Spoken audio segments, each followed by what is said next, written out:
Okay, so on the 7th of March 1957, um, Osajifo Dr. Kwame Nkrumah stood at the Polo Grounds and actually declared that Ghana was really free forever. And in his words, I read, "At long last the battle has ended, and thus Ghana, your beloved country, is free forever." Um, are we really free? That's the kind of question we need to be asking ourselves. And has the battle really ended? Because the battle against oppression never really ends, especially if the oppressed do not take steps and decisions that leads them to true liberation. So you may not be physically oppressed, but you can be economically oppressed, psychologically oppressed, emotionally oppressed. For third world countries, we are not physically oppressed, we are actually economically oppressed. And so oppression comes in different ways. And the words of our founding father stated that the battle has ended. And I beg to differ that after many years, I do not think the battle has ended. In fact, I think the battle has just changed face. It's the same battle, but it has just changed face. And I'm going to prove it to you. You see, the reason why third world countries are oppressed is purely economic reasons. It has nothing to do with love or emotions. And it didn't start now, it started many years ago.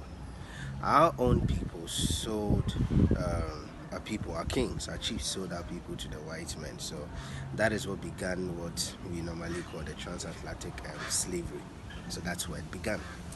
And so it was purely for economic reasons. In those days, kings, the power of a king is really dependent on how many lands he had, the vastness of the land, of course, the productivity of his plantation.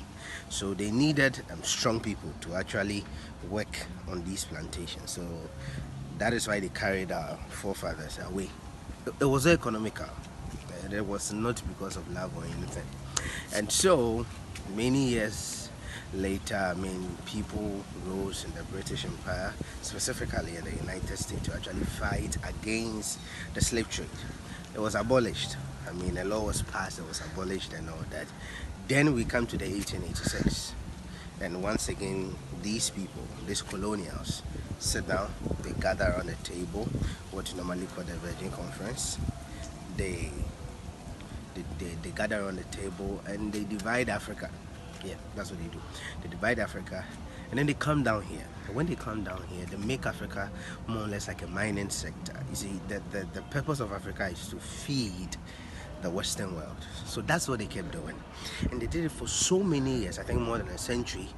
Then all of a sudden, freedom fighters began to rise from all over the place. From West Africa, we have Dr. Kwame Nkrumah, we have the Nelson Mandelas and all that. So they began to rise.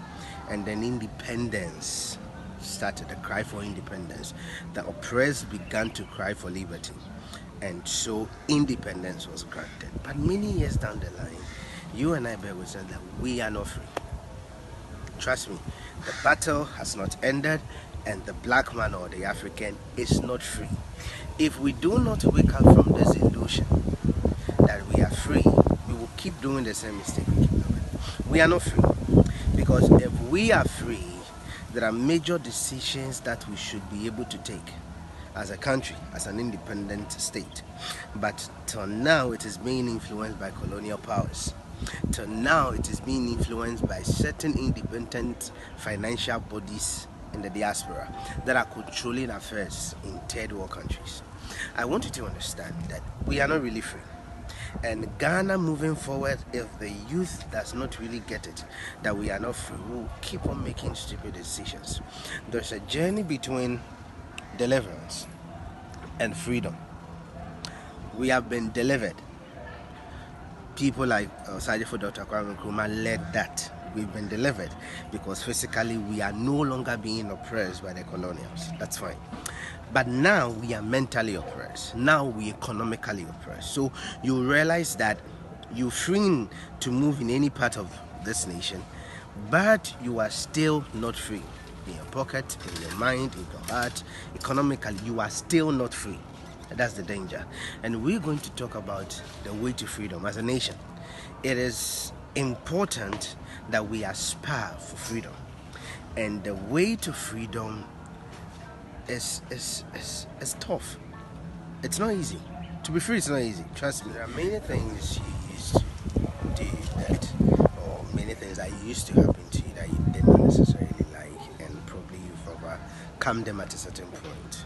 But as you journey in life, you will realize that there are many things you still confront. And I believe that there is hope for this country, but there has to be a deliberate agenda to head towards freedom, or else, in as much as the colonial power is away, his influence will not necessarily leave us. And you and I bear witness that, yes, in 1957 they left our shores, but the stink of oppression, the scent of oppression is still in the air. I mean, we are still not living as we're supposed to be. We are not free. Don't let anybody deceive you. No third world country is free, including Ghana. As long as you cannot make independent decisions, as long as people influence what you do, and as long as you can't even provide for yourself and you're still struggling to provide for yourself, even though you're on the land you claim belongs to you, you're not free. And that is why I'm inviting you to join me on this journey. Please like, share, subscribe, comment on this channel, and then let people know what we're talking about. And next time, I'm going to talk about how we need to be free in the journey of freedom. God bless you. I'm out.